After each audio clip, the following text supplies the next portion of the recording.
لعبة البايسك بيلوتا بدأت بعفوية وتسلية، إلا أنها انتشرت شيئا فشيئا لتأخذ حيزا واسع بين دول العالم، ومن ضمنها العراق الذي بدأ يضم عددا من اللاعبين، مكونا انطلاقة جيدة فيها لتبدأ رحلتهم بعالم هذه اللعبة التي أضيفت مع بقية الألعاب الحديثة التكوين. وصلتنا هذه اللعبة عن طريق رئيس الاتحاد الهندي الأستاذ محمد إقبال ورئيس الاتحاد الآسيوي.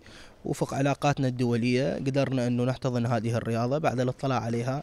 رياضة البايسك بيلوتا من الرياضيات المسجلة في اللجنة الأولمبية والمعتمدة أيضا، وقريبا إن شاء الله ستشارك في أولمبياد لوس أنجلوس 2028.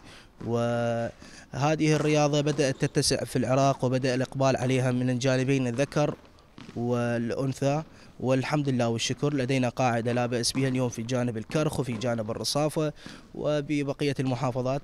يسعى الاتحاد إن شاء الله إلى تطوير هذه الرياضة إلى أبعد مستوى، لكون العراق أيضا هو البلد المؤسس للاتحاد العربي، وعن طريق العراق بدأت تدخل إلى الدول العربية البقية. لاعبو هذه الرياضة يتعمقون بالحصص التدريبية من أجل أن يكونوا ذات عود قوي يمتاز بالصلابة وبخبرات تفتح لهم باب المشاركات الخارجية التي لا بد من أن يكونوا متسلحين بجميع مفاهيمها وقواعدها، لتكون كراتهم التي تضرب على الحائط بأيديهم ناجحة بكل المقاييس. إن شاء الله عازمين لاعبين المنتخب العراقي على تحقيق أفضل نتائج بهاي البطولة آسيا، وإن شاء الله اللاعبين بصراحة احنا داخلين فترة إعداد صار لنا أكثر من شهر ومستعدين لهاي البطولة آسيا، وإن شاء الله الأمور طيبة يعني، واللاعبين متحمسين لها الرياضة، وها رياضة بسيطة حلوة. إن شاء الله نقوم بإنجاز كبير، ناخذ الميدالية الذهبية ببطولة إيران، وقادمين إلى إنجازات أخرى. جاي نعد لبطولة آسيا المقامة في إيران